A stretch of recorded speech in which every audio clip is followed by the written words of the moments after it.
Hello again, this is tzekel-kan with another commentary for the non-Disney Villain Tournament, this time for Round 4. Let us begin. We start off with Asajj Ventress versus Zygon. This was a pretty unexpected fight to me because mainly I did not expect you to use the animated series of Star Wars that came out like years ago.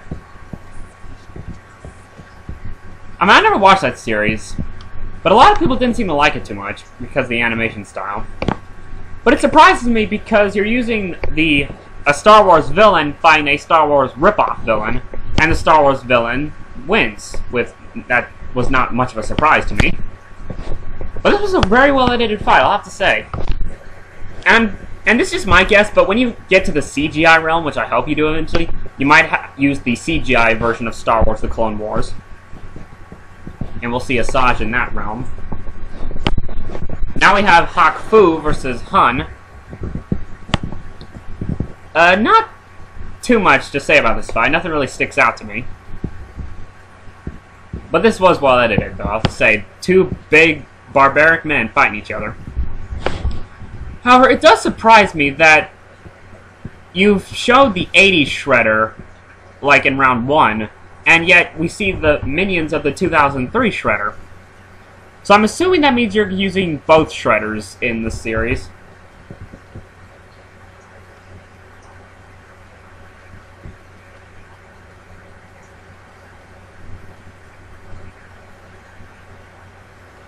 That had to hurt.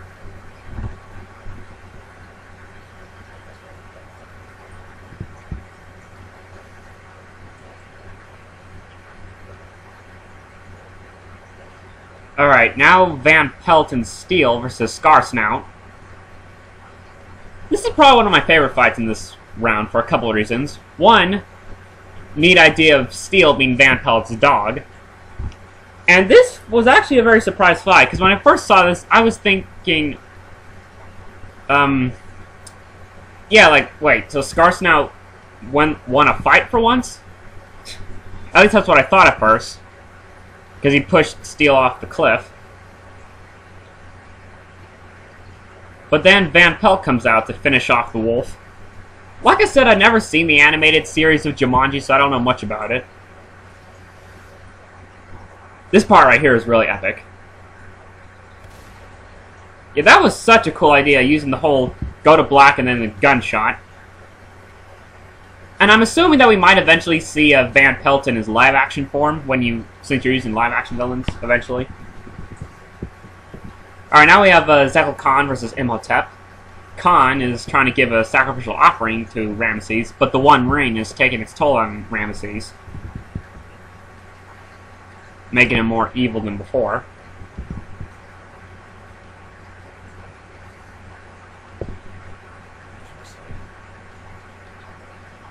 And Khan decides to summon Imhotep. Still surprises me that he's using Mayan magic, I think it's Mayan, to summon an Egyptian mummy. Very strange. Also, I never realized that there was an animated television series of the mummy. So very interesting.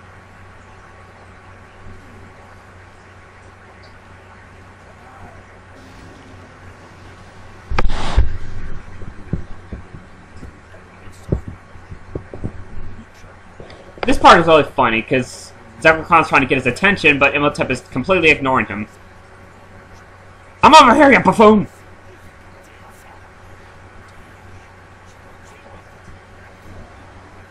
Morning breath, I guess.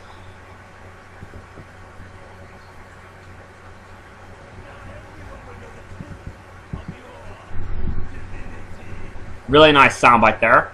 And Eris just pops the heck out of nowhere and just defeats tzekel-kan. Also, I just thought of this neat idea. If you get Imhotep in the live-action realm, which I'm assuming you will eventually, I have this one idea for a fight. Imhotep versus Common Ra, the villain from Night Museum Battle of the Smithsonian. I mean, yeah, I think that might work, because I love the Night Museum movies, and I was hoping someone would eventually use one of the villains from one of the Night Museum films. Mainly Common Rock, because I think I like the second one better than the first one, because it takes place in the Smithsonian. So, yeah, it's just an idea I thought of, but whatever. It might work. And now Eris, I guess, takes control of Imhotep, or something like that.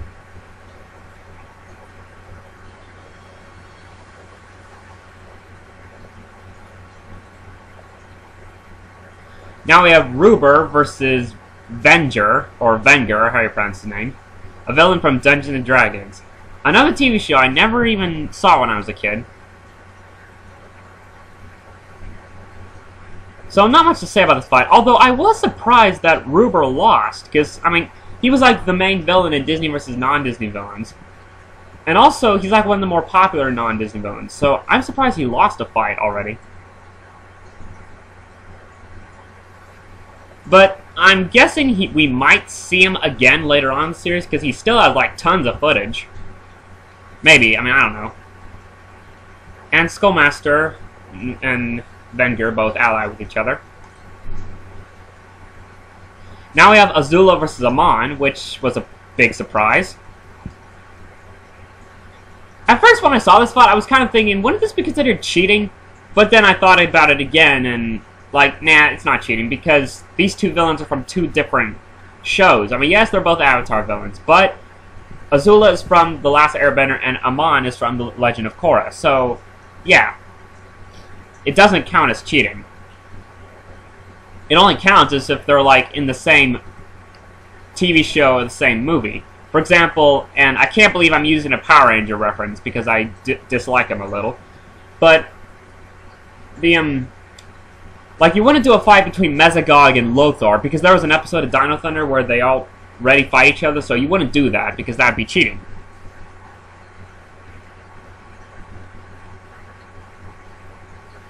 Like I said, I've never seen The Legend of Korra, so I don't know much about this Amon character, but he seems pretty awesome. Now we have Baxter Stockman versus Jack Spicer. I've never seen the Xiaolin Showdown, the show that Jack Spicer's from. I think that's how you pronounce the title. Although it does look pretty familiar. But then again, I never really watched the WB network. Or at least I don't think I did. I may have watched a little bit when I was a kid, but I don't recall. And, well, that was just weird. I mean, I guess it was one of those semi-serious shows, kind of like Phineas and Ferb, and Jack Spicer is basically like Dr. Doofenshmirtz in the fact that he's a bumbling idiot and can't take his evil schemes seriously. So, yeah.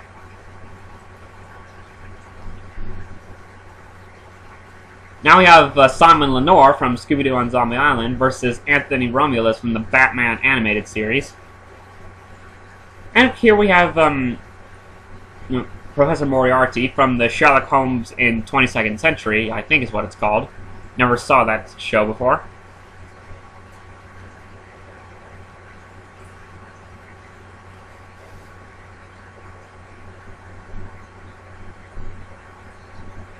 But since you're using Moriarty, I'm assuming we might see him eventually in his live-action form from Sherlock Holmes, A Shadow of Games, or whatever. Although I don't recall him having that much fight footage, though, so I don't know. We'll have to wait and see.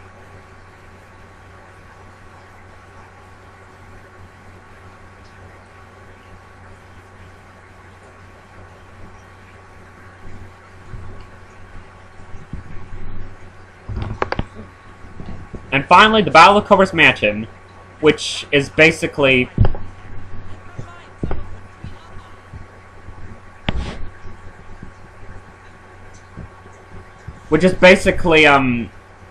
Cobra Commander, the Baroness, Destro, Storm Shadow, and Dr. Mindbender versus Luke and Jan Valentine, the Valentine brothers, in other words.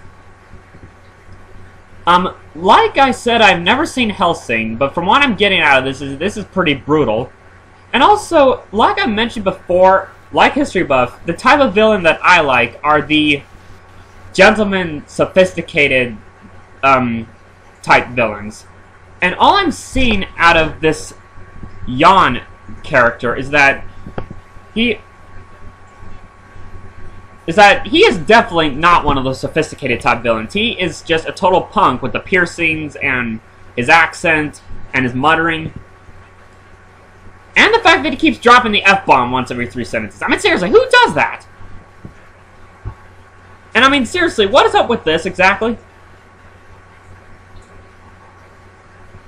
I mean, so let me get this straight. So it's a show that takes place during World War I. I get that. And there are Nazis. I get that. But seriously, what is up with the vampires and the zombies and the SWAT zombies and the Nazi zombies and the...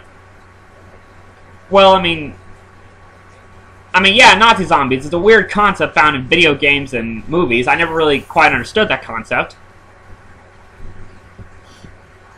But seriously, when has there been a point of history where Nazism collided with vampirism and zombieism? I never really quite understood that. I mean, it's an interesting combination, but a weird one at the same time, that I never quite understood. But, yeah, like I said, Jan is definitely not one of those sophisticated villains, unlike Dr. Facilier, Mach, the Grand Duke of Owls, or, Caterwall. Well...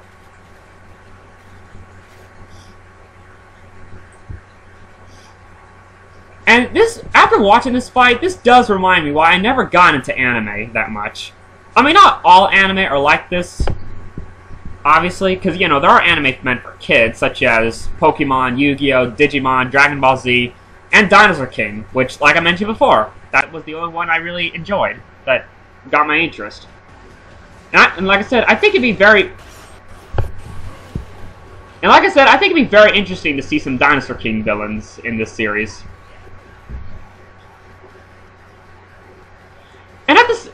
And seriously, this fight was kind of weird, and I know we've had this kind of fights before in Disney vs. 90s villains, but the fact that you managed to use villains from a kid's show to fight villains from a very graphic adult show, I mean, and you managed to get it to work. And I can't believe I say this, because I'm not that big of a fan of G.I. Joe, but this is probably one of the few times I'm glad that Cobra wins a fight. I just find that funny. Dr. Mindbenders just sitting on the chair and sipping his soda while there's a zombie apocalypse going outside their mansion. So yeah, this was an interesting fight. It was well edited, brutal, but well edited. And now we go to the epilogue, where we have Asajj and Count Dooku, General Grievous, and Darth Sidious. I'm assuming we'll see them in the CGI realm and the live-action realm eventually. That should be interesting. One of the few villains that can transport to all 3 dimensions in once. And now we have another animal faction that plans to fight the other animal faction that are trying to fight Mach. Carface, Napoleon from Animal Farm, Warren T. Rat, and Caterwall. Nice to see Napoleon, even though I've never seen Animal Farm. And Robotnik has resurrected El Supremo and Zygon. Or at least cloned them, I think is what happened.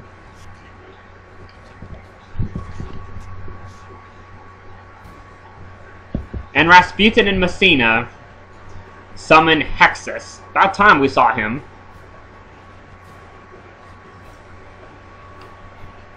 And Zero gets Kent Mansley under his control.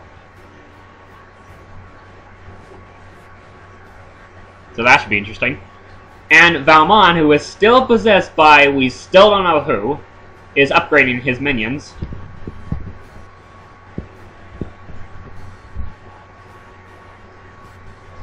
And now this surprised me right here, Cortez and the Colonel from Spirit. Because what I mean by that is that, I mean, I'm glad you're using these 2 villains, like, especially the Colonel, because I love the movie Spirit, I mean, especially my mom, because she loves horses, but I'm just surprised, how are you going to use him? I mean, because he does have a little bit of fight footage, but Cortez, I have no idea how you're going to use him, because he is from the Road to El Dorado, but he's only a side villain. He only has, like, what, 5 to 10 minutes of screen time in the entire film? And I don't recall any fight footage out of him, so I'm just curious to know what you have planned for him and the Colonel. And tzekel-kan meets up with King One-Eye.